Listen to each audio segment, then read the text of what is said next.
live from Pahrump. This is Tech Talk Taco Tuesday. This is show number 53. This is the show, podcast, live show, whatever you want to call it, where we answer. What do we answer, Logan? Motorcycle-related questions. About motorcycles and motorcycle products? Yeah. All of the above. Yep. And Logan is going to say more than 3 words in sentences tonight. That's his goal. So we're going to get right to it. We have a long list of questions. Everybody's been locked up trying to figure things out.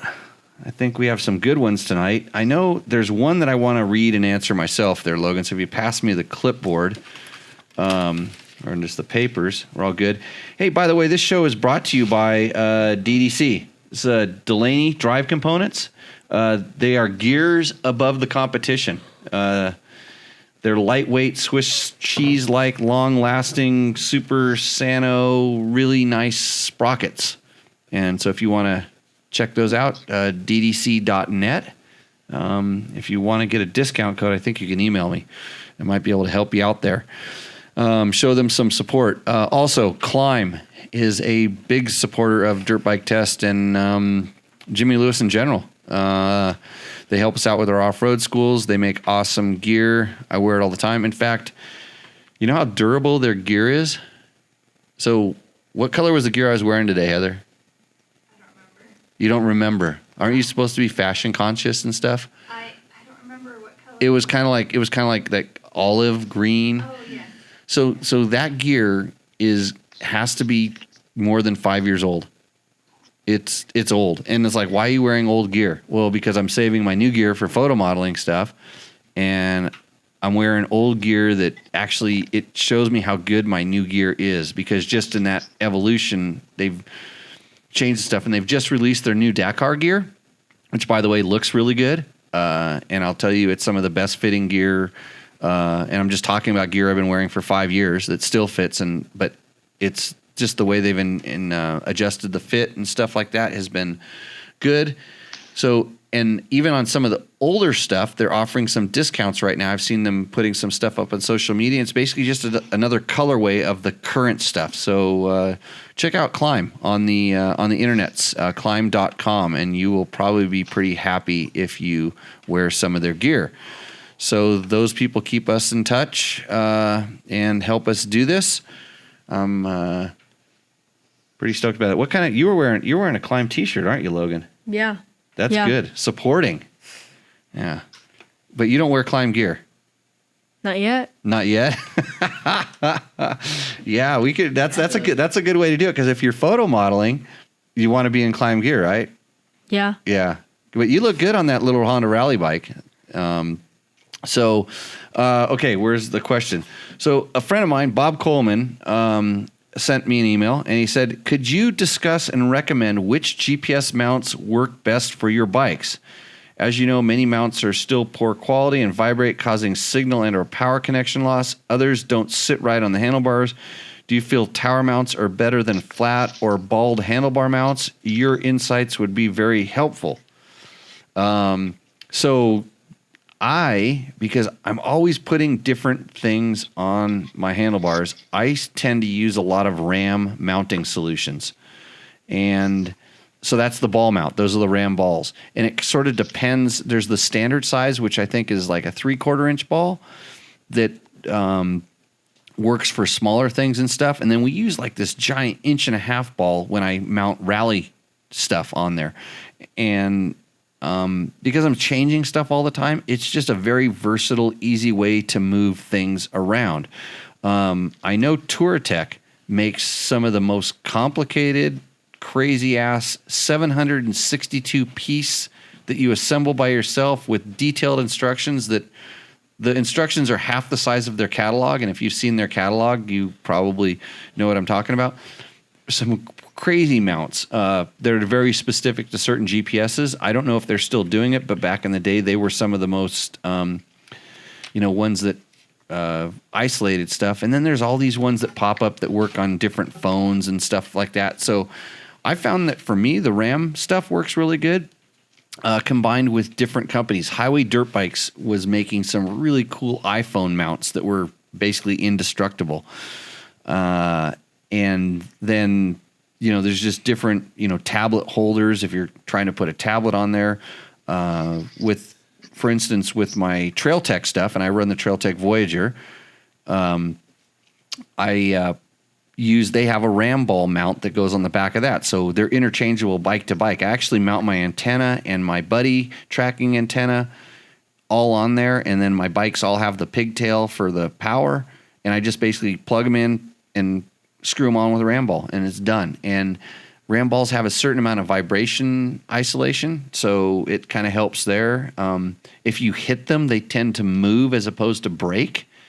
So that's kind of good. So I've been pretty happy with that. And another thing that I have mounted on ram balls is my double take mirrors. And if you have a dual sport bike and you want a mirror that actually works, double take makes really good mirrors. Then they use a ram mounting system as well. So, Bob, hopefully that answers that question. Jimmy, is he maybe also talking about, when he's talking about connections? I think most of those connections, like I use mostly the Garmin stuff. Right. That part's proprietary, and I haven't really had trouble with connections. I mean, other than some really worn out stuff with the Garmin mount, and then you put the RAM mount to the back of that or whatever you're going to mount it to. Right. And so I know on some of the Trail Techs, on the newer Voyager Pro, they've had some issues with connection because it's a cradle. The unit actually docks into a cradle. And so they've had some issues. I haven't had it yet, but other people have, maybe in different environments, wetter environments or something, because there's like basically contact pads that run the power from the cradle into the unit. I use the big on most of mine. I have the unit mounted inside the hard case, and it holds everything still. But I haven't had a problem with that. But a lot of times when people are putting like iPhone plugs, aren't very robust. They don't like vibrating around, and the contacts will get kind of soiled. Sometimes you can put dielectric grease on some stuff, but on other times it makes things worse. So I don't have a if you really need it, test it before you really need it. Test it in a non-stress situation would be the best thing there. But and as far as like the tower mounts, which means it's connected to the frame off the head tube, as opposed, or some sort of connection off of it's not connected to the handlebars. I haven't seen any advantages one way or another, other than it seems like the stuff in the handlebars tend to survive crashes a little bit better because the bars move around a little bit and the towers tend to bend and crush, and it's a little bit more fixed to the frame. The bars can tend to move. So, and Bob has a second question. Dealing with flex bars and proper mounting. Some flex bars and mounts are designed for taller riders, and others just sit above the triple clamp. Could you discuss what works best for off-road riders? Should a steering stabilizer be included due to possible change in steering angles for taller riders? I find taller setups completely change the feel of the bike and the front wheel. So where is the sweet spot for mounting to get the best performance from a flex bar setup? So flex bars have nothing to do with this kind of question in reality. It's just it's handlebar position, and there's the proper handlebar position for every rider. I jokingly always say that the adventure riders these days are drinking what we call high bar Kool-Aid. They try to find the highest, tallest mounts, and if we could have ape hangers on our adventure bikes, they'd be popular. So, and the reason that you don't want to do the tall stuff, the high bars, everybody thinks, well, I need to reach my handlebars when I'm standing up. The thing is, you're not really standing straight up. And generally when some guy goes and says, oh, you need taller handlebars, you're not moving. You're on a bike that's on a stand, or, somebody's holding your bike and they go, stand up. And then you reach down for the handlebars and you can't touch them. You're like 1.5 inches, 3 inches too low. And they go, oh, you need bar risers. Well, the funny thing is, you think about when you're riding, the wind is blowing at you. Your you're leaning forward. You're kind of folding at the hips. You have about 6 inches of adjustment in your body just by bending at the hips and bending at your ankles and using your shoulders. And people don't realize this. You're pretty dynamic. But when you start going to tall handlebars, it makes you stand more erect and upright. And then when you start accelerating, you're falling off the back of the motorcycle. You're not, you think about it like, and I hate to use the word attack position because adventure riders really shouldn't be riding in an attack position. You should be riding in a balanced position. In a balanced position, going 30, 40, whatever miles an hour is actually leaning forward a little bit. It's, the wind is pushing up against you. And when you start doing taller handlebars, then you sit down in the seat that's designed to give you a low seat height, not a comfortable position. All of a sudden your handlebars are up at shoulder height. And so determining the proper bar position is, and I can sit there and watch most riders, but I have to watch them ride and I have to watch their body dynamics. Because some people have long legs and some people have, what do you have, George? My inseam's like 27 or something like that. We call that short legs. Yeah. Yeah. I don't have legs. A troll? Little troll like? I'm picking on you tonight. I'm turning the tables until what are you drinking tonight? What's your tequila? You hear that? Yeah. No, I'm actually drinking Jack and some kind of Sprite. Right. Yeah, the insults will come later, right, Logan? Right. So, how tall are you total? What's the total height, George? I used to say I was 5'8", but I'm probably somewhere in there, 5'8", 5'7", or something. You pulling the 5'7 3/4"? Yeah. Yeah. When I jump, my feet don't leave the ground, but no, I'm long in the body, so as far as you height need standing on the bike, you need like a 3-inch bar riser. No, come on. Come on. Mine are a little too high just because I have that Scott sub mount. On there. So like with back to it, if you go to like an oversized handlebar, or actually most bikes come with the oversized handlebar and stuff, and then there's the steering damper. He kind of threw this into the equation. So you can mount the steering damper on below the handlebar. It's called a sub mount, or above the handlebar, and then on the flex bar you have to actually have a special crossbar. So the damper can fit in there. And we used to have to bend, like even when we had Renthals, you have to bend the crossbar up so the damper can fit on top of that. But since everybody's kind of going to higher bars, it's kind of a trend. Most people are going to submounts, which typically raise the handlebars about 3/4 of an inch from stock, which is just getting to the limit. I mean, for me, it's just a little bit too tall. And I have submounts on most of my bikes, but then I run a slightly lower bend of handlebar. And I do run flex bars. And I run them I don't run the taller ones that I normally would run that are a little bit taller than stock. I run ones that are a little bit shorter. And so it depends on the bikes. And I have bikes that I single track trail ride, and I have bikes that I use more for rally type training or faster desert riding. And I have about a 15 millimeter difference in bar rise between those two bikes. And even today, Heather and I were out riding, and we noticed one bike, the bars were a little bit pulled back, and we rotated them forward to get them. I wanted to get them forward and a little bit higher. And the minute we went a little bit too far forward, she noticed it like right away. It's like, this isn't good.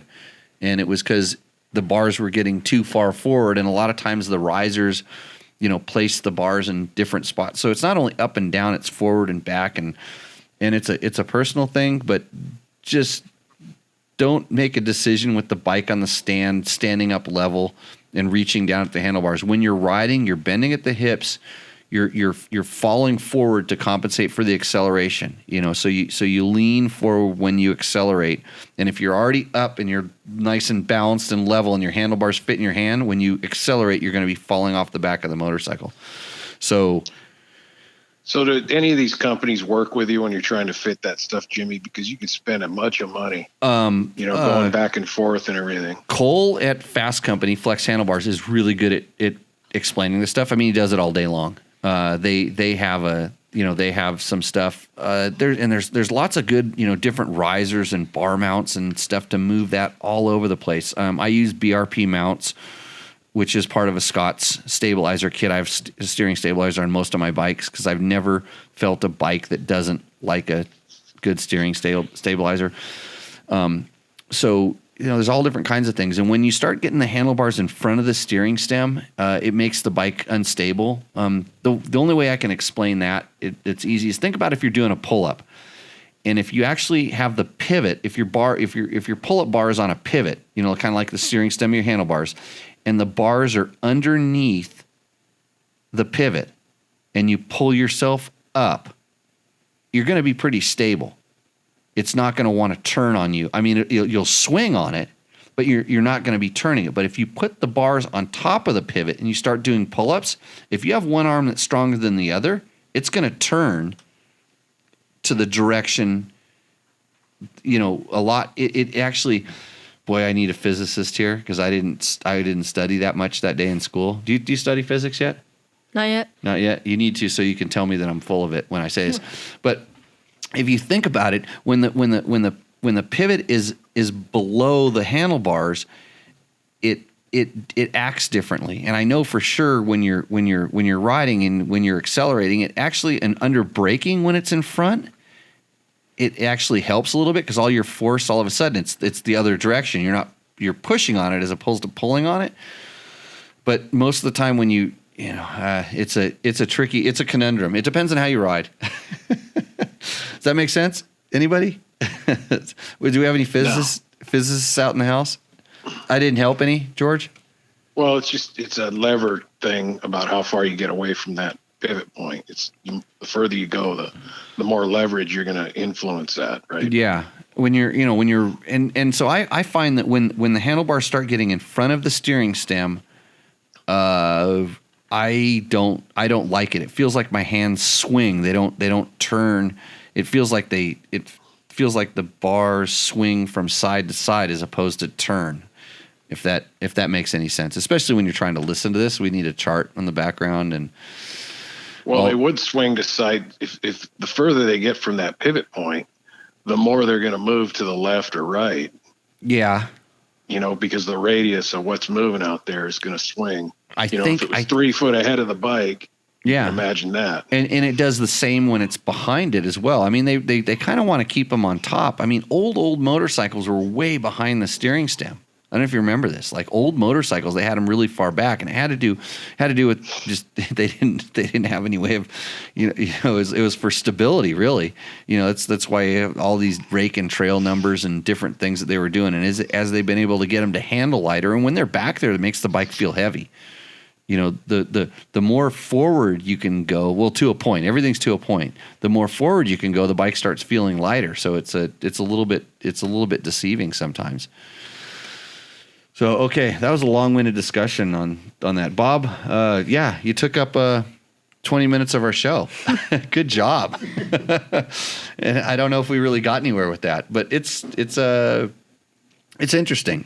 Just don't go too far away from where the bike came, if that helps. Like if you really start, doing something crazy, whether you're going height on the bars, moving the bars forward or back, unless you're a real strange creature with, short body and super long arms or something weird like that, I'd be careful. Okay. Logan, what's our next question? Rick Gom. Gom. Are nitro mousses a idea good for long distance races at higher speed as opposed to UHD tubes? Race example Vegas to Reno. I'm concerned the heat will cause the mousse failure over a long race at speed. I would know there are amazing for enduro type applications.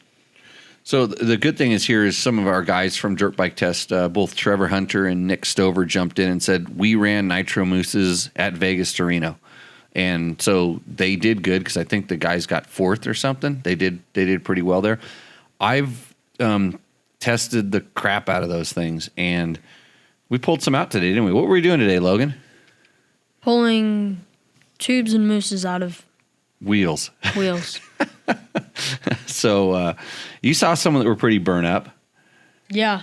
Yeah. And but I mean, it takes a lot to burn them up. And if you put a fresh mousse in a proper fitting tire and you lube it up good, you would have no problem going out and doing any long distance race on a single cylinder motorcycle.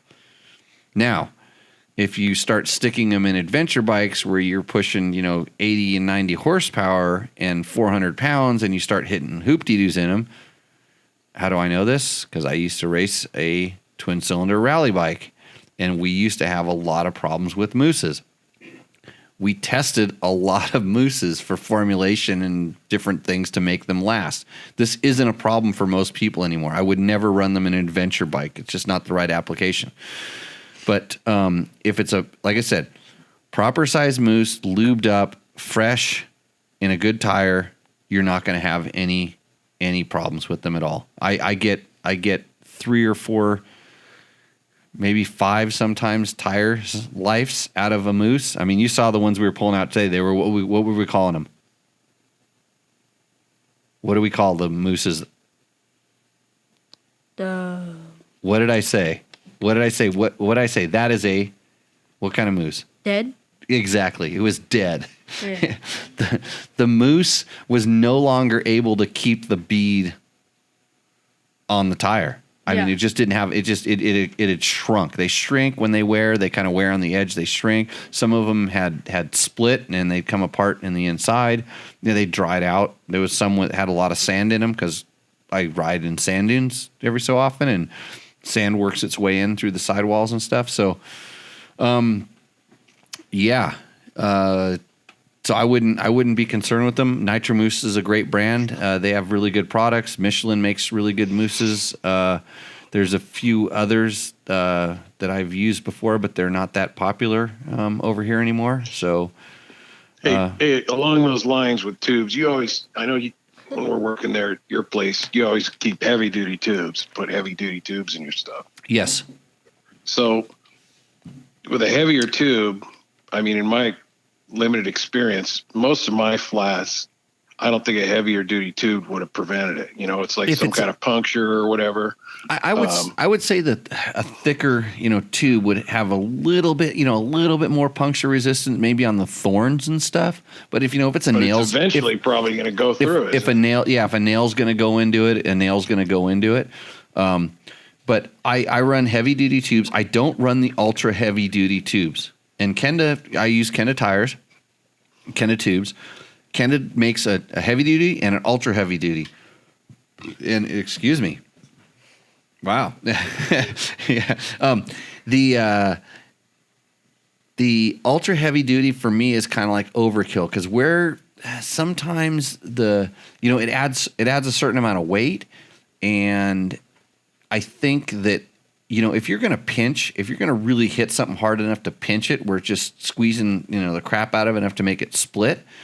I've kind of found that the ultra heavy duty tubes that I've used split easier than the heavy duty ones. But the thin ones, the ones you would use if you were concerned about weight at like motocross and stuff like that, they tend to split kind of the easiest. Right, Jimmy? Yeah. Yeah. That was a nail guy. Hey, how come you didn't change his tire today?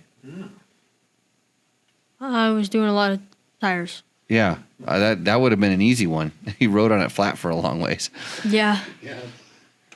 So, anyways, that's that answer. I'm going to run into the chat room and see what we got here for some questions. Did you see anything in there, George? I haven't so far, really. Let's see. Victor's off probation now, so you can actually comment on Facebook again. Well, that's good. Yeah, because he asked me, he was going to put a picture up, and he put a picture up of a KTM broken in half. That must be some of those just said KTM tears. Rick said something about bent rim, but I don't know he needs to expand on that a little, Rick. Ultra heavy duties, people are talking about different tubes. But basically, so your thought is a heavier or experiences the medium duty, heavy duty, not the super. Yeah, not the super is heavy. A little duty. less prone to pinch flats.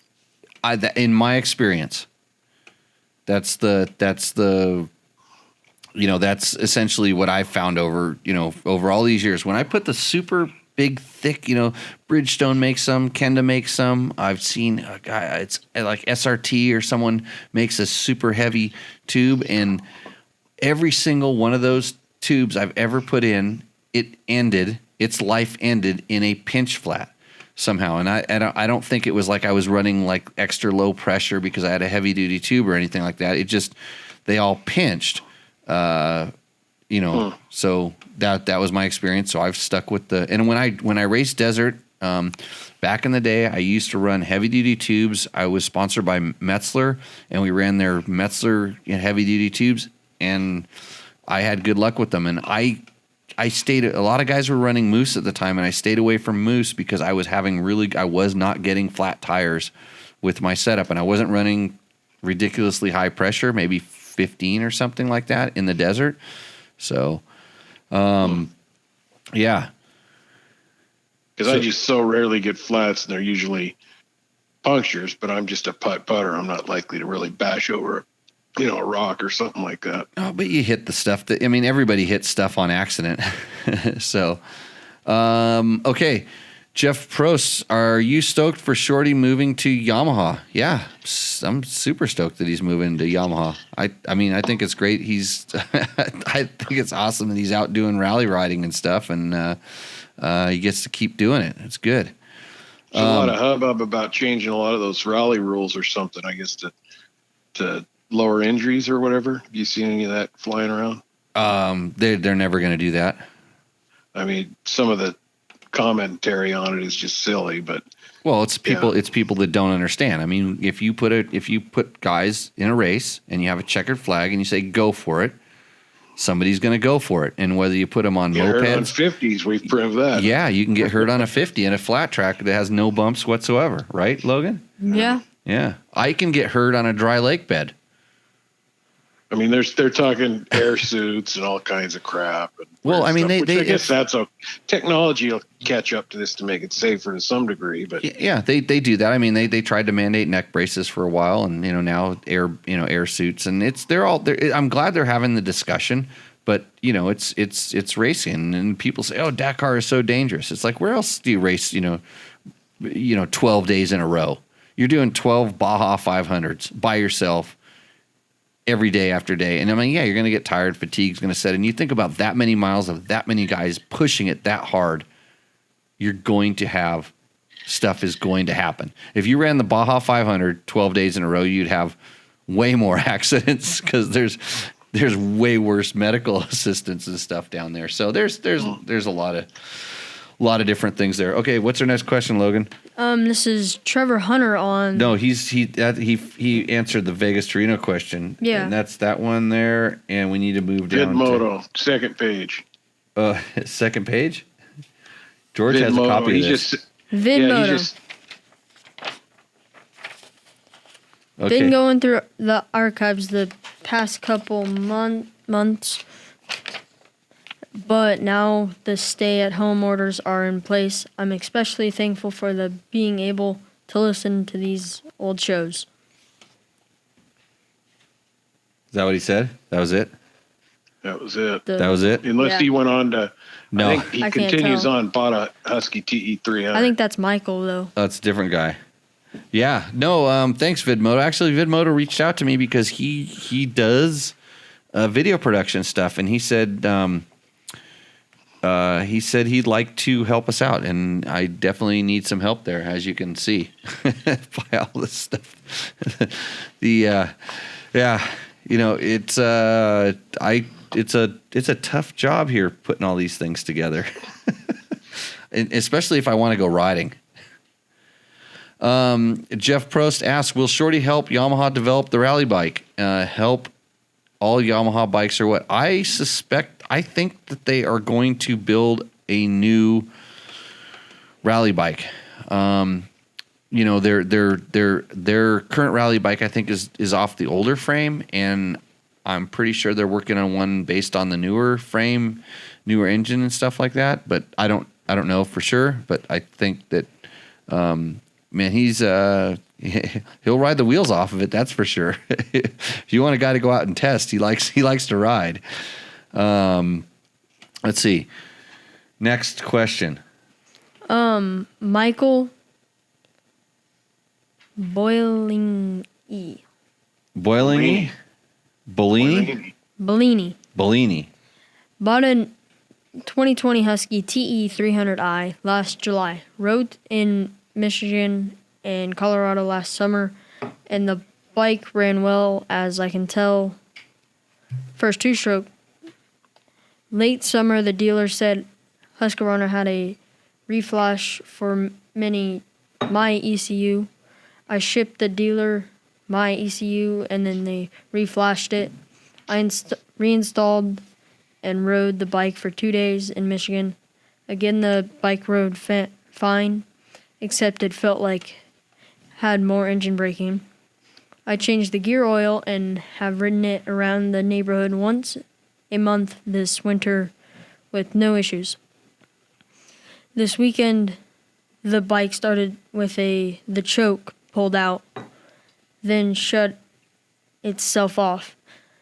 Now it won't idle and continues to foul plugs.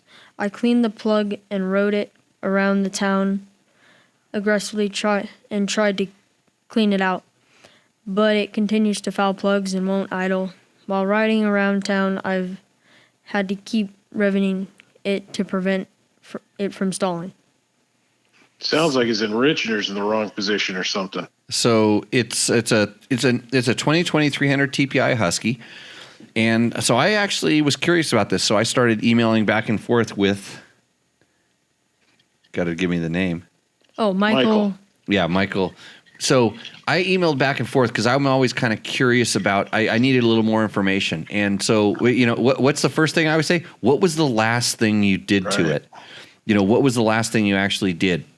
You pulled the choke out, and you push it in on that bike, don't you? Yeah, you push it back in. The throttle off, and it pops it out. Does it turn? Does it? It's. I don't know. I've never. Well, when it was freezing cold out at King of the Hammers on your bike, I didn't have to touch the choke. It just pushed the button and started. I think you push it in, and then you. It's like back the throttle against the stop a little, and it pops it out. But maybe that's my 500. Yeah, one of those. It's like so. Anyways, no, I'm pretty sure it's not his. He didn't leave his choke on. So he rolls. So I asked him. I said, did you over oil your air filter? That was one of the questions I asked. Mm-hmm.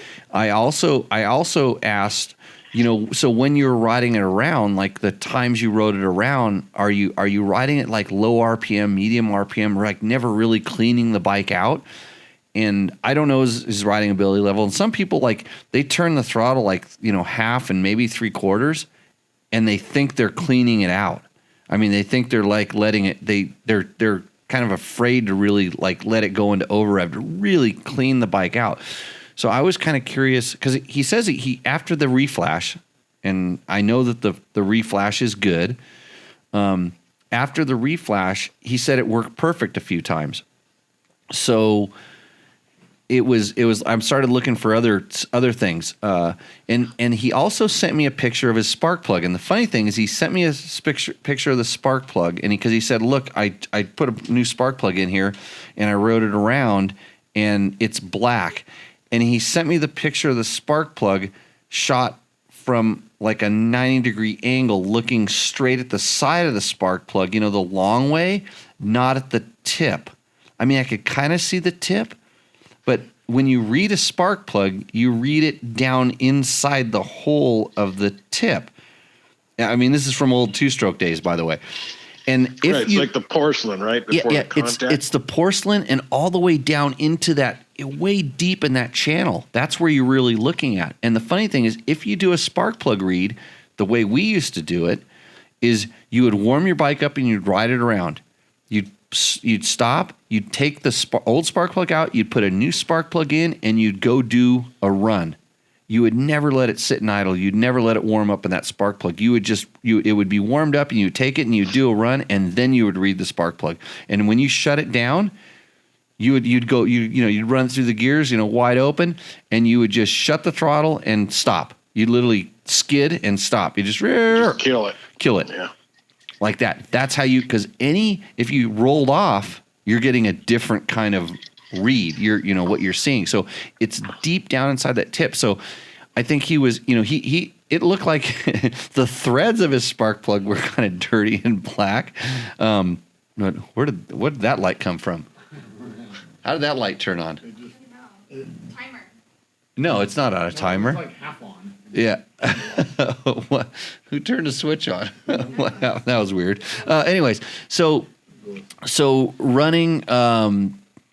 So spark plug reading is kind of like it's a lost art, and in reality, I don't think you need to read the spark plug. So what I suspect, and two things, and he actually reached out to his dealer, and his dealer gave him some good information also.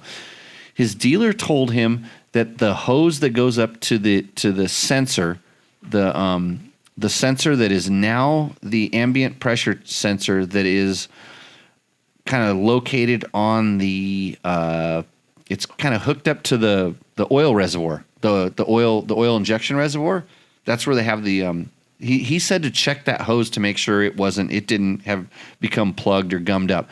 And my thought was that maybe if he was riding at low speed, like, kind of like idling and never really cleaned a bike out. And I know people that do that. They ride their two strokes, burr, burr, burr, burr, and never really, not like the motocross guys on the start line that are just like, ring, and they're trying to, they want, when they turn it, they want no hesitation. Even on a bike that's an oil injected bike like that, it's putting more oil than the bike's actually going to burn, and that oil's kind of like sticking all over inside that engine. It might even be sticking on those reed valves. Remember we had the discussion about how like you had to change the position of the thing because it made your reed valves oily? Or that was a different bald guy. I don't remember. But anyways, so all that oil over time has to go someplace, and it tends to pool up in the bottom of the crankcase. And if you never really rev the bike, it never really cleans out. There's more and more oil in there, and it's kind of sticking to the crank, and it's sticking all over the engine. And then when you stop and let it sit, it all pools down to the bottom. And then there's maybe at the beginning, if you're riding it, and every once in a while clean out, there's a little bit. And then if you never really clean out, there's a little bit more, and then there's a lot. And then if you never clean it out, maybe it could plug up a hose, or it could, gum up some stuff. And because he also said he was experiencing some oil leaking out of his power valve cover, which lets me know that like it's trying to burn it, and it gets up into the exhaust port, and it starts, filling up the crevices. The fuel's evaporated, left oil behind probably, and that hasn't had time to work its way all the way out. Because he talks about riding it around town, and I got to tell you, I don't know what his town is, but he ain't opening up that 300 riding around town. Unless it's per ump, You didn't ask him what the ratio was of oil to gas he was putting in the tank, did you? Oh, because it has oil injection, so he shouldn't be putting. You know what? I didn't really go down that rabbit hole to say, hey, you aren't mixing the gas, right? I know it's a 2-stroke, but you're putting oil in the oil injector, and no, I didn't think I gave him more credit than that. Right? So how many hours are on that evidence. bike? How many hours? Yeah, Not a ton. I mean, I don't think it's a 2020, so I would guess less than 40. Why, you think it's worn out? No. What was that question for? Just words at 20 hours, which is the new piston on a 125 KTM 2019, it needs a new piston. Not on a 300. You could go 100 hours. Yeah. But I fouled the plug, and I was wondering if that could lead to it. You fouled a plug. Yeah. I'm surprised you're talking. Did you foul a plug today? No. This weekend? At the track or on the trail ride? No, riding with my sister. Because you were riding around really slow. Yeah, You're putt-putting. Yes. On your 125 that needs to be wrung out. That's a race bike, man. I haven't fouled a plug for so long. I've got 2 KTM 200s in there that I lug around. I lug them a lot, and they both have the same plug that I don't think I've changed the spark plug in either of those the bikes. days of changing plugs are long behind us, I think. Especially when how much is that plug for that 2019? Well, yeah, that was like The one they want you to put in there, isn't that like no. You can plug? yeah, it's not 470. It was south of $50, but Yeah, it was like $40 or something. yeah, but you do not need to go with that kind of plug. It actually they switched it to the standard plug for 2020. So okay. That answers. So I would say really clean that thing out. So I don't know if he's in Michigan or he's in Iowa or he was someplace back east. He hasn't had a chance to ride it. I mean, you need to get that thing to someplace where you can really clean it out. I mean, like run it hard. Check that hose to that sensor, because if it's running rich, if that sensor is getting kind of weird information, that could cause it. But it's not. It's, as far as I know, it's not a known issue. And maybe, like I said, maybe you're just using the 300 like a 300 is meant to be used. Just burp, burp. Well, he said he's ridden it around the neighborhood once a month this winter. If he's in Michigan, it's probably there's snow on the road. Yeah, and it's icy. Stuff, so. You're actually never really opening it up. You need to take that thing.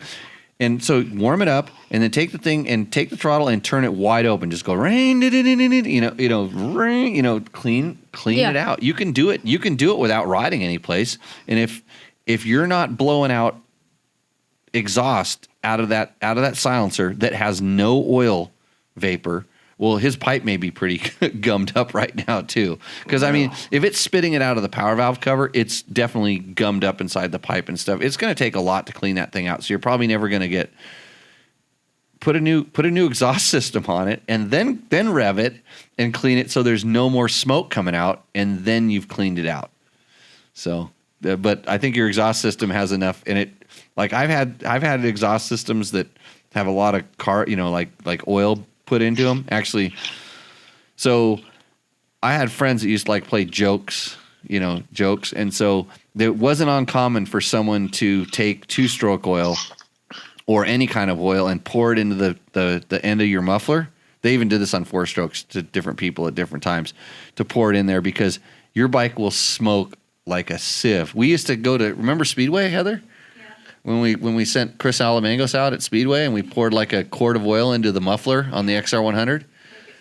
Oh, it smoked like crazy. And actually, it steamed up people's goggles because when he really got it singing. But oil lasts a long time. Okay, that answers that question. Hopefully, hey, but whatever you do, what was his name again? Michael, Josh, Fred? Michael.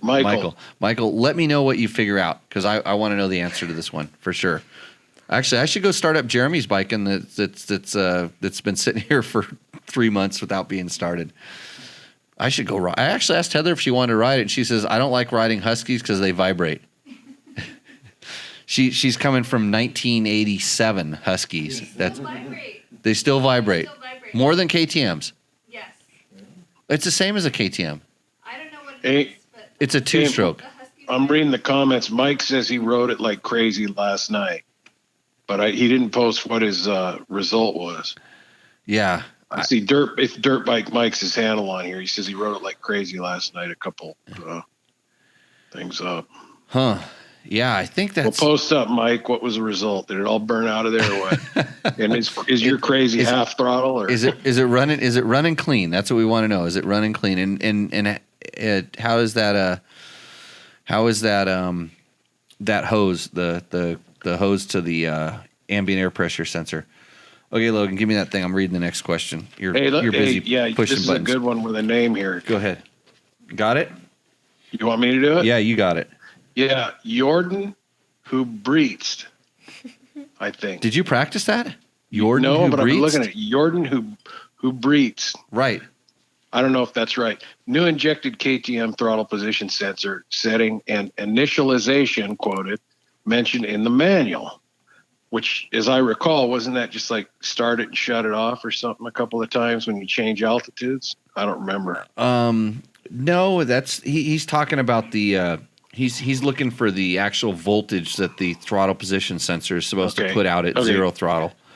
Some say nothing. Some say 0.4 volts with throttle stop backed all the way out. Some say 0.56 at idle, and some talk about line idle periods or taking it to the dealer to recalibrate the idle. What is the right way, and is the dealer ECM reset necessary? The background is he has a 2016 FC450. See, here we go, back to what changed. Previous owner fiddled with the TPS apparently to reduce flame outs. Has been really hard to start when cold ever since, and everything else checks out. So I think he answered his own question. No, Jordan, this is an excellent question. So you know what the problem was? Your previous owner probably did fiddle with the throttle position sensor, which is basically a sensor that's bolted onto the side of the throttle body, and it has a tamper-proof Torx on it for a reason, because they don't want you messing with it. And they usually mark it with the yellow paint pen so that you can see whether it's been dilly-dally with. There's a lot of, you can go to any forum on the internet and find out how to recalibrate your throttle position sensor. Some of that information is good because it tells you how to recalibrate it to zero. Some of it's bad because they say, oh, if you clock it to this voltage or that voltage, it'll do this. It'll fool your ECUs into thinking that. With an FC450, that bike is non-emissions compliant, so you're not jacking with it to kind of make it run richer or leaner or whatever. You're trying to get some sort of a flame out. He called it a flame out issue. That's a race 4-stroke, and nobody that's using that bike like it's supposed to has flame out issues because they're never riding that bike at that RPM. So that's number one. So there in your manual there is a voltage that's specifically for the throttle at zero position. So it when your throttle's at zero position, completely shut, there's a voltage that corresponds with that. And then I think they have a range that shows what it should be when you open it all the way up, so that it's essentially the ignition knows where the throttle is turned. That's how they work together. And every bike is a little bit different, but your owner's manual will have that. Jimmy, where's your idle set out at this? At zero. I mean, when you say zero, do you back your idle all the way out, or is it just? Because idle can vary, right? Your idle. Yeah, but your idle. So you have an idle RPM range. They will tell you where your bike's supposed to idle at, and that's zero. Okay, so it's not truly shut in that sense that the idle screws all the way backed out, and the throttle is totally shut. No, because then it's completely shut, and the bike will not idle. Because you can go, that would be, I mean, they're essentially. But if there's electricity going through it, you could still test the sensor, right? Ideally, it should be completely closed. It should be completely shut, and then the bike will idle. Because there's a bleed for a little bit of air, even at completely shut. It doesn't completely shut down that orifice. Huh. So there's a little bit, So there's always some bleed of air, and then there's the injector that can put the right amount of fuel in for that. But that's why the idle RPM is so critical, because you want to set your idle RPM into that position. Your throttle is at zero, and then you have your voltage. So it's all kind of explained in the manual, but having the proper tool to check that is what's difficult, because in order to see that, you have to be able to plug into the throttle position sensor, and if you plug into the throttle position sensor, your ECU can't tell what's going on. So they make some, there's diagrams in the internet how to build something using a 9-volt battery that you can plug into it using a plug and do it. There's also, if you have the right kind of tools, and on the FC450, I think you can use the KTM the user tool. You can plug into the dealer plug. And then you have to have the plug that goes to your computer, and then you can read the parameters, or you could take it to your dealer, and your dealer can set it, because they have the tool that will set it. It should have been set. The thing is, if somebody jacked with it, it's going to be difficult unless you have some sort of a tool that will show you the voltage that sensor is putting out. And I know you've told me that's so sensitive that you could get it set, and then by the time you tighten the screw, it's off. Yes. Right. It's that sensitive. So Yes. it's kind of a pain. It is a pain, and Tedious, I guess. Here's in Jimmy's world of never doing anything exactly perfect. You know, I've had bikes that have been jacked with before, and they're bad, so I can't make it worse. So I've actually gone while the bike is running, and kind of like you would adjust in the old days a fuel screw or an air screw in a carburetor. I've moved the throttle position sensor around to get the bike to idle properly. And it's been better than where it was, quote, reclocked by the so-called internet expert. I think we used to do that with points to a certain extent. Yeah, exactly. Like setting points on an ignition. So, Jordan. Hopefully, I think that should answer your question. But the easiest thing to do would be take it to the dealer to get it set perfectly. Because that's what they will do. You could, if it's already super jacked up, if it doesn't feel like it's running right, you could move it around, like I just said, by hand. And you're talking about moving it like a tenth of a degree. And when you tighten that Torx bit back down, it can knock it out of whack. So you literally have to kind of compensate for that. Or you can get a tool and have it checked properly. Sounds like it's like tightening a bearing with a lock nut. You get the first part right, and then you tighten the lock nut. It's too tight or too loose or whatever. Yeah. It's, these things are, you're asking for race machines, and that's what you're getting. So, okay. Ryan Shoot asks right there. What effect does sag have on bike handling? How do test riders and manufacturers come up with such varied numbers for a specific bike? By testing. Yeah. So, hey George, you got to quit. Showing. Sorry, I thought I had it far enough away. Let me mute the phone here. Yeah, swinging your drink around. You hear him here, George. You can hear that in your headphones. Yeah. Hey, George, Gabe, do you hear that when you edit? You hear George playing with his ice? I didn't hear it last time. You didn't hear it last time? That's good. So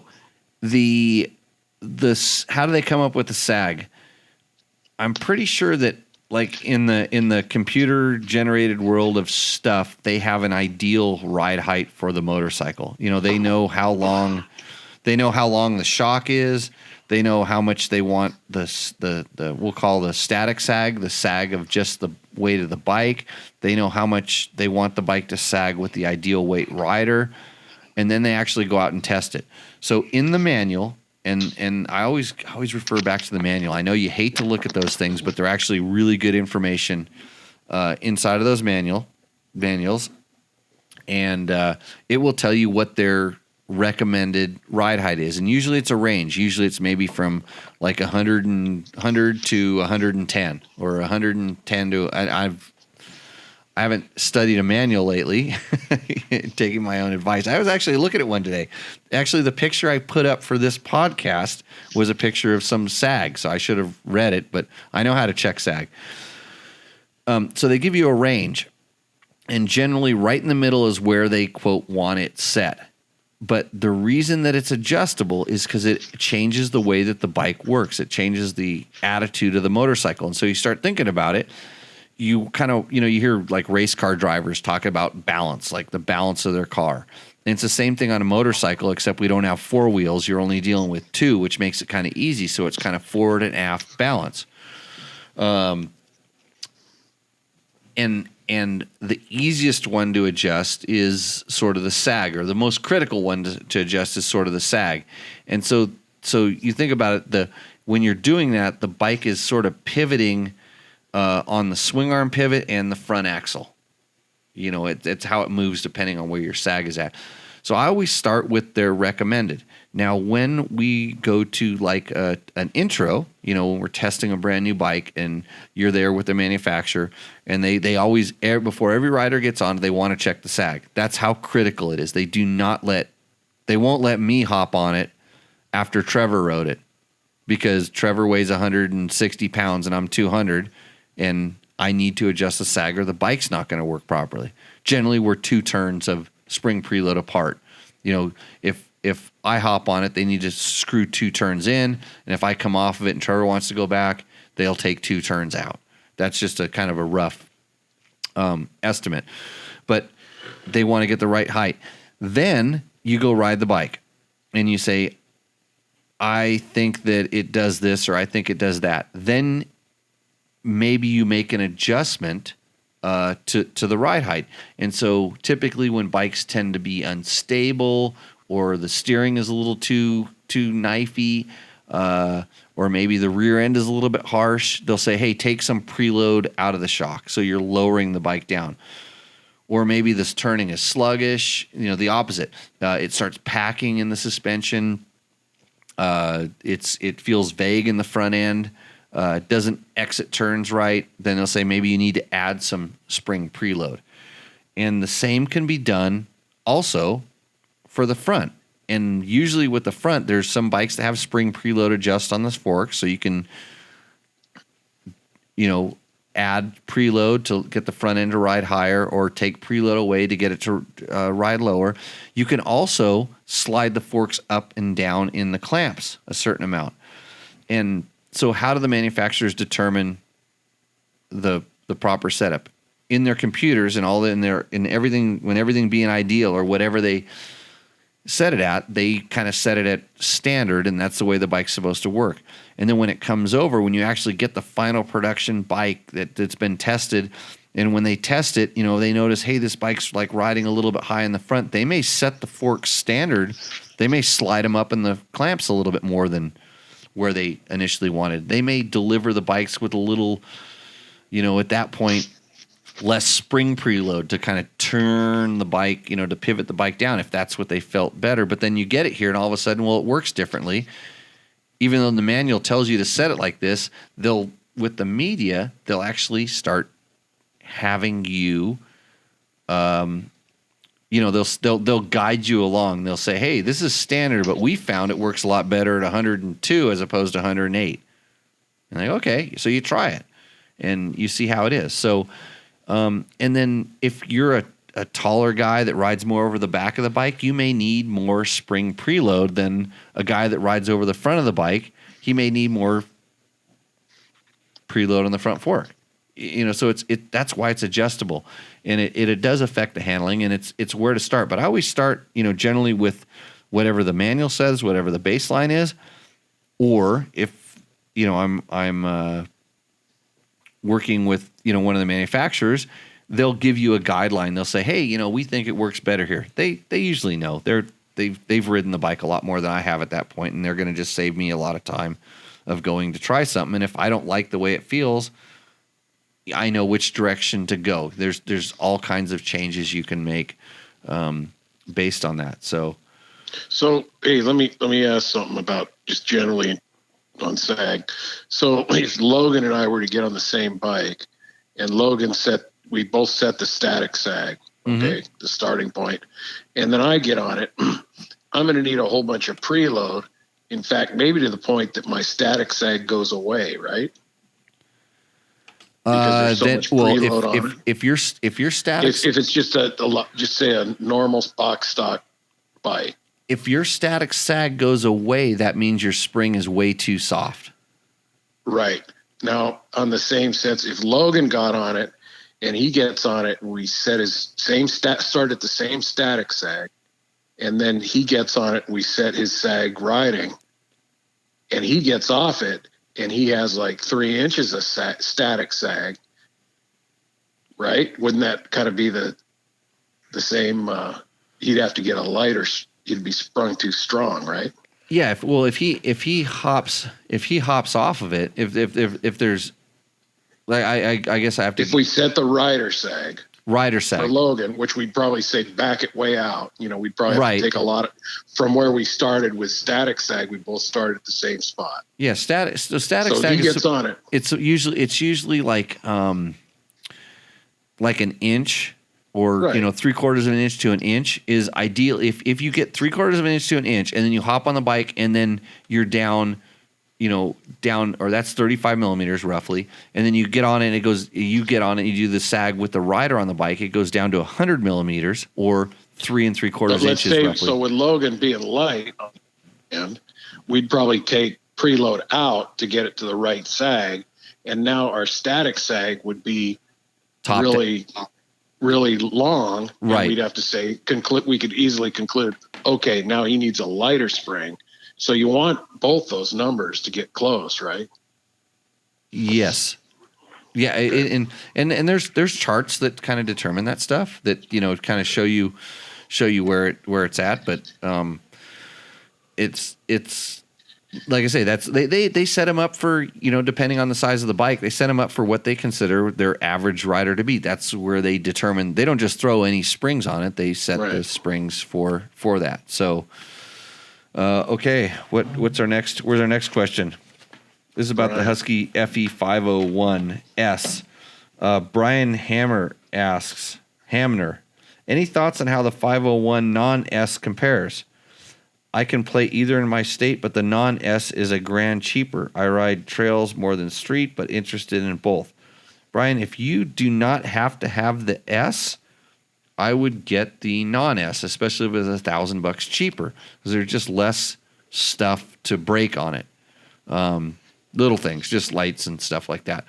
But the interesting thing, and I kind of found this on the Huskies, is I actually preferred the power on the S because as the motors, the crank inertia, everything's getting lighter and a lot more free revving. What they did to give it that little bit more power, because the muffler doesn't have the little insert in there and stuff like that, it seemed like it revved up a little bit quicker. The non-S did, and it didn't get as good of traction. Maybe the extra pound or two of weight. I don't know what, but it was mostly to do with just that the motor on the non-S revved up a little quicker. So if you're a heavier dude, and I guess I'm kind of on the heavier side, but I still liked I thought I was able to trail ride and just get traction on the S a little bit better. But it's not. I mean, if I had the bike, I would put a fuel tuner on it, and then I could fix it real quick with just adding a little bit of fuel. Those bikes have that traction control feature too, don't they?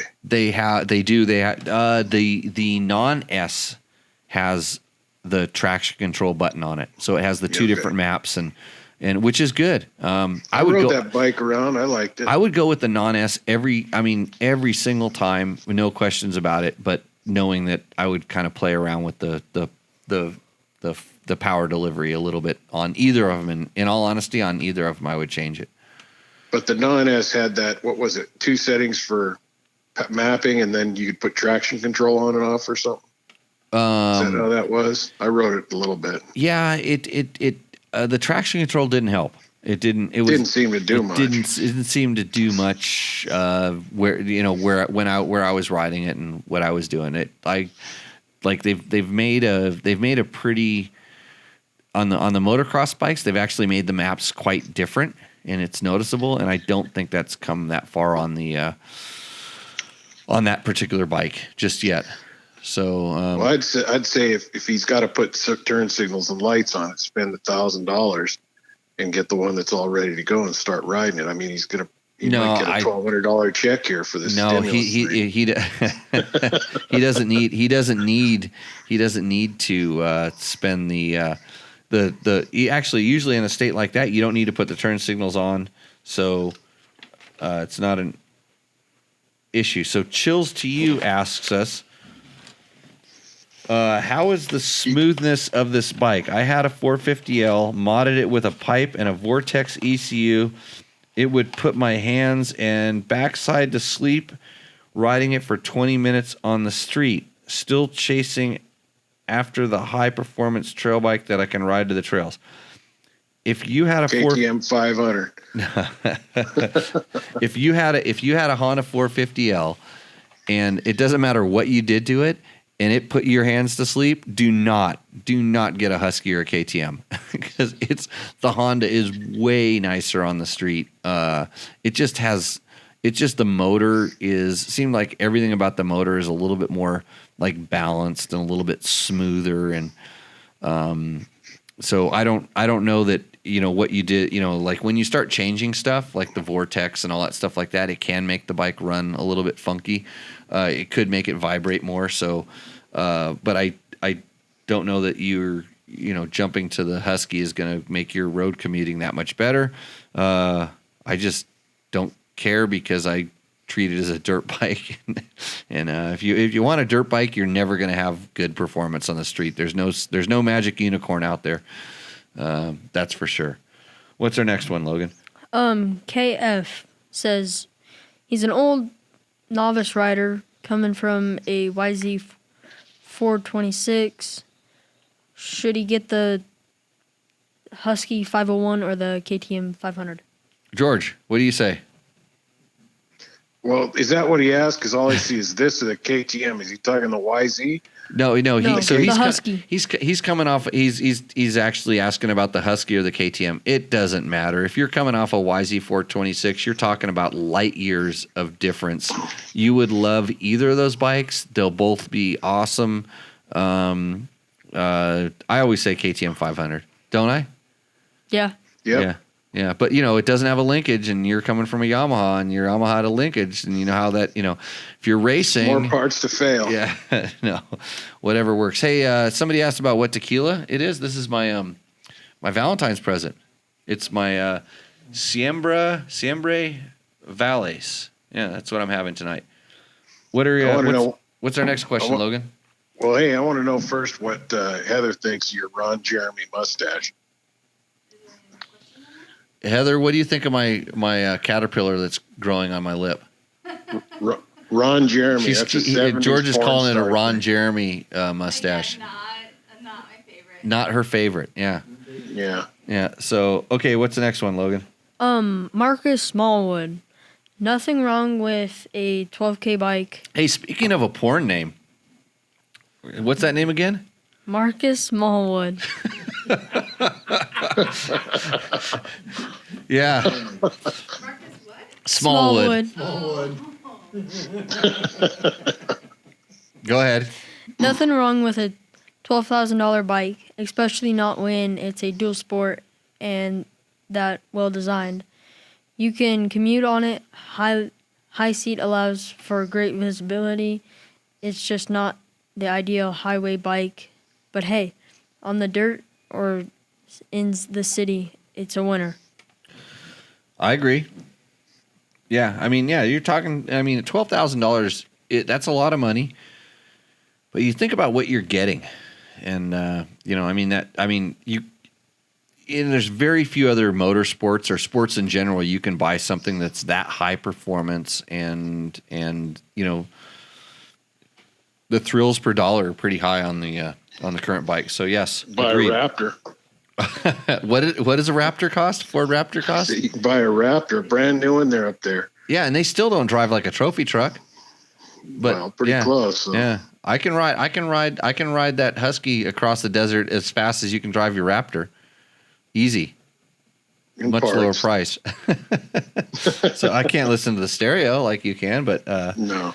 Okay, next one. KTM 300. Mike Sarton, brilliant.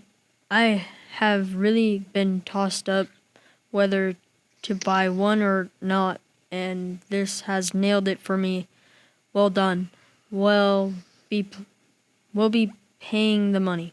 So I sold a KTM 300. I don't know. You don't wrote know. it. That's what you just read the question. I wrote word for word. It says KTM 300. I know what it says. He basically says, let me see that thing. He basically says right here, he says, I've really been tossing up whether to buy one or not, and this has nailed it for me. Well done. We'll be paying the money. It's where the commas are that he didn't put in there. That's the problem. he just has a hard time riding it. Charles Miller says, I forked over the money. I have nothing but smiles when I ride. It really pulls from down in the basement like a 4-stroke, but that nice 2-stroke pull that I've always loved. I'm no expert, but I'm a happy customer. Also, third gear seems to be really good at everything. Heck, I can even take off in third gear with these. Great bike. See, Heather, you didn't even say it vibrated. Yeah, it's a great bike. What's the Tour of Idaho question? Enrich good Emont. Right. What tires do you use? Noose setup. Nice. Nice. You got to kind of you got to NISE. do autocorrect on these guys when you're reading them because I just cut and paste them. So he's asking about what tires I use in the Tour of Idaho. I use Kenda Parker DTs front and rear. I ran heavy duty tubes, and they lasted the whole time. They were completely wasted at the end of the tour, and I had no flats, and they were awesome. So I would use them again. I would use them again, but I would run nitro mousses. So, because then I would have to carry, because I carried 2 tubes or maybe 3 tubes with me when I did the tour, because I did it unsupported. But that way I'd only have to carry 1 tube, and I would never have to use it either. You want me to read this next one, Jimmy? Go for it. This is a good one. This is really important to you. I'm reaching out because I wanted to share this unique opportunity to grow your brand's social media presence. Oh, do not say that. Do not say the name of the influencer. Influencers we're working with in March. We've partnered with. There's a bunch. Why don't you want to share them? Who cares? I don't, because For an Instagram promotion that will launch on March 25. Well, that's come and gone. Another opportunity missed. So somebody you'll be asking this. No, he wanted to share a unique opportunity to grow your brand's social media presence. That's first paragraph. Right. Should I have bid on this, George? As my It's past, spirit so monkey? It doesn't matter. Let me finish this because I get these emails too.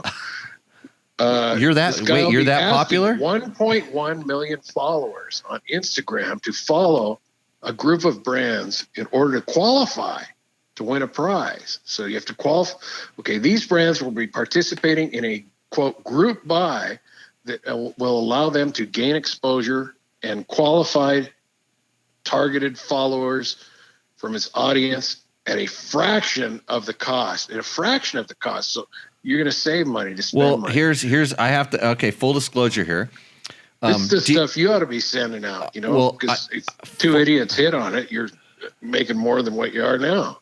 Right, but full disclosure, because this guy. So I've been insta raped before. I had some insta stuff, and I don't know whether I picked up any bad insta diseases, and so I might be contaminated on that. So could be a carrier. Yeah, sure. I could be a carrier of the Instagram, but he's got 1.1 million followers. I mean, think about that. I could really I'm too contagious. I can't do that. So if you subtract my 12 from his 1.1, what's that number? I wonder.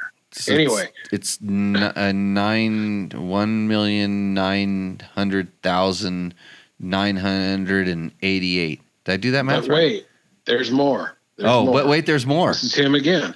On top of new followers gained, we have a bonus entry where people enter their name and email address. Oh, that doesn't cost you anything, does it? And you'll get all of the emails submitted to use for your marketing purposes. So you'll get all these emails they rate from other people. So if I insta hook up with this guy, that I'm going to be able to get your email address and I can send you junk emails or something? It's probably a 14-year-old in some foreign country that. Anyway. Logan, did you send me this? No, I got one of my friends too. Oh, jeez. But that's good. Yeah, Logan might be into that. I can see him getting into that. What, Insta raping people? Yeah, He hardly no, does his no, Instagram. You he's got to too follow good for Logan that. on Instagram. What did you I do? do follow Did you him. shoot What's pictures Logan's of your handle? moose mustache? Yeah. So Logan was changing moose. He's changing tires. I had him stripping tires off today, and there's like the moose goo, and he got it all over his fingers. And I think he went and wiped his nose. And I didn't say anything, but I felt bad. Like about 20 minutes before the show, I said, "Logan, you got to go clean yourself up because you're looking pretty. You're looking pretty rough." You saw, yeah? No. You didn't? Did you just clean your face? Yeah. Yeah. I just cleaned it because. Yeah, just clean it because you had a mustache. So, what'd you learn today about changing tires? How to do it? Right. Like, What's the most important more thing? on it? What's the most important thing you learned today? take it off the rim? How about the one where I showed you how to deflect the tire on that comes up and it's going to hit you in the face? Oh, yeah. Because I got one today. Yeah. Yeah, I Good got one. one. I got one in the chin. I took one. Really? Oh yeah, flew up. It got me. I was telling him how not to let it hit you in the face because I say they always do. I mean, there's tire irons flying, and Wow. You need a tire machine. That's what I learned changing tires with Jimmy. well, he was using your machine. He doesn't even have enough leverage to pop the bead to break the bead with that machine. I don't know he needs a how tire to- machine. Oh, a real machine. He needs a tire machine. You should have bought that house out here that came with a tire machine. Well, that wasn't the right one, but yeah. So okay, we got another one. Mike McKingay. That George, sounds good. No, he doesn't have that question. McCage. Oh, he does. McCage. Mike McCage. Yep. what is your preference motor brake in method and why? I think I've done them all. Never really noticed much a difference. Although one time I did have a more smoky 4-stroke when the bike was warmed up. So, Mike, man, there's a lot of myths about how to break in your bike, and some people do it absolutely by the book. Other people just take them out and ride them. All different kinds of things. And my just globalized opinion of, I don't think it really makes that big of a difference for the regular dude. If you just go out and ride it and be easy on it in the beginning, you're going to be fine. You know, if you're rebuilding a top end, I've seen tuners that rebuild whether it's 2-stroke or 4-stroke, and the first thing they do is they put it on the dyno and run it wide open. I've seen other guys that have this ritualistic thing where they heat it up to a certain temperature and they go through all these things. I've ridden bikes that have been done differently, and I can't tell that much either. I think it's more about like what you do when you build it, you know, how you assemble it. And in reality, some of the best motors that I've ever ridden were prepped by some of the best mechanics and tuners that I've ever seen. It was in the assembly, the meticulous assembly, just making sure that the parts were perfect that went in.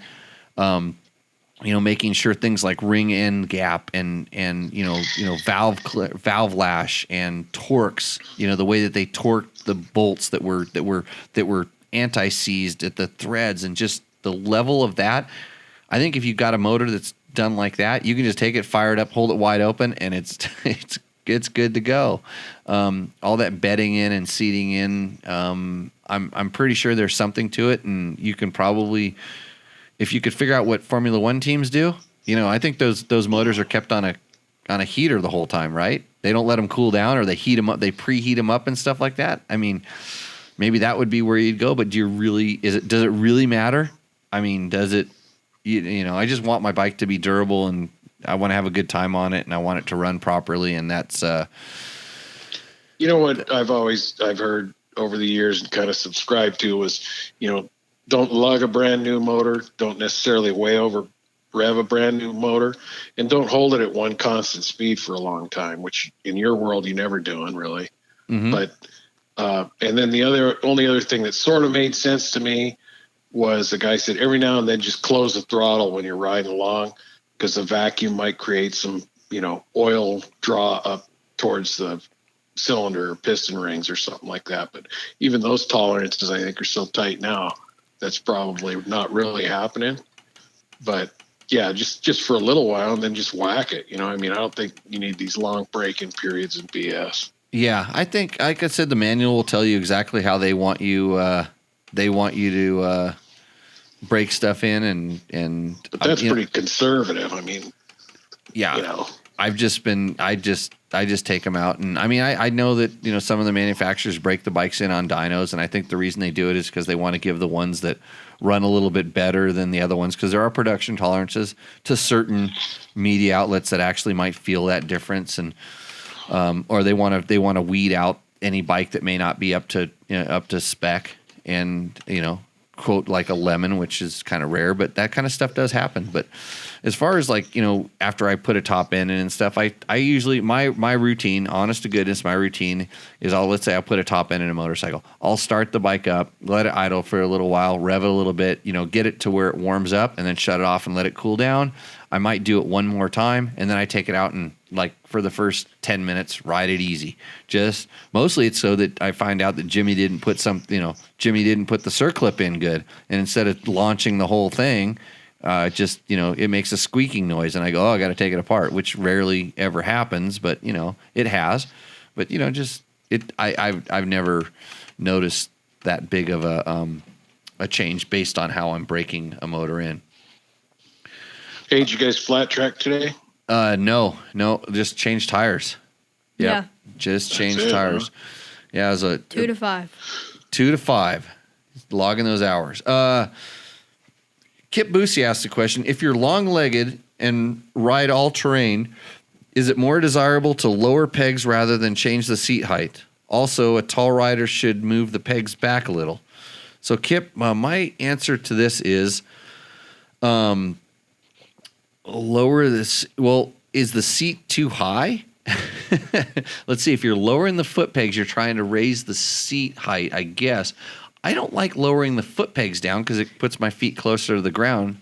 And especially usually taller guys have bigger feet and you don't want them any closer to the ground. So I would raise the seat height before I would lower the foot pegs, unless I was building an extreme enduro bike. And then, then I, would tend to have the back end of the bike. I would lower the subframe before I would, lowering the foot pegs is usually not the most ideal way to do things. But tall guys tend to get their legs kind of folded up like tent sticks, and then they're hard to get out of the way. So, but moving them back, it depends. It's just like setting your ride height. It's just like moving or sliding your forks up in the clamp. It changes the dynamics of the bike. I noticed, like on my rally bike, I ended up moving my foot pegs back, and it really helped out. And that was a really strange bike because the cylinders were sticking out the side of the motor. So different kinds of things. So we got it, Logan? Yeah. You got any other questions? No. You don't. How come you didn't pimp my chapstick? The Jimmy Lewis Off-Road chapstick. It's for the riding schools that are closed down, because I can't have riding schools right now. Yeah, you're unemployed, huh? I'm unemployed. I am totally unemployed. I'm going to go pick up a motorcycle that I can't talk about until April 15th tomorrow and test it. So some super top secret stuff coming out. I'll find out the rules and regulations of that. But that's what I'm going to do. And other than that, what do they call that? You picking up a motorcycle? It's called embargo. No. What's the term they're using now? You can't go to work unless you're essential. Is that an essential task, Jimmy? I'm pretty sure it's essential. It's my livelihood. In your world, it is. Yeah. I mean, that motorcycle could be used to transport medical supplies. That's true. It could actually, that motorcycle could keep me sane, and then I don't do anything stupid. Keep you out of the bell towers for another 30 days, huh? Right. Yeah. I don't really know where this lockdown is going, but hey, if you're listening to this or seeing this or viewing this, Logan, where can you find Tech Talk Taco Tuesday? On SoundCloud and iTunes now. Right. Do you know how to load those up yet? Mostly. Because how many of those are we getting up a week now in this lockdown environment we're in? 9 edited, ready to go. Wow. That's good. And if you Be want to... careful. I heard there's 4 cases of Corona in Pahrump. Really? Something like, or maybe that's all in Nye County. Yeah, it could be. 2 or 3 in Pahrump. They only do it by Nye County. We're all good.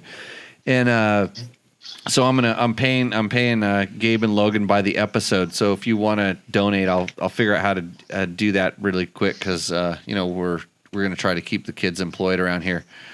But anyways, thanks everybody for watching. We had up to 47. I managed to kill it down to 33 because it just Jimmy No, it was rattling over on 50. and on. It got up to 50 at least. Really? I saw Ricky Yeah. Brabeck out there. He came back. Yeah. He came back from Mexico. He wanted to know what I was doing. Yep. Not making more rallies for you to ride. You have to make more rallies for you to ride because everybody needs to make rallies.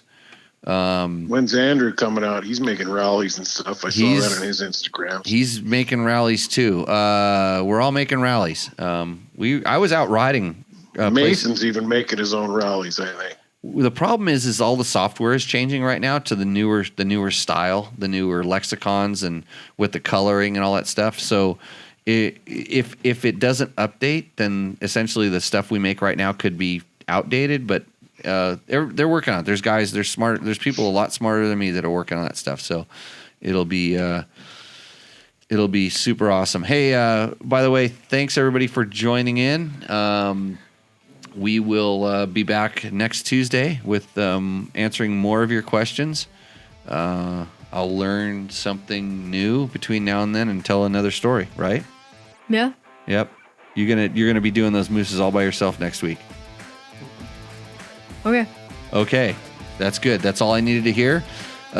With that, we're signing out. So everybody stay safe, be healthy, and we will see you out in the trail. Cheers.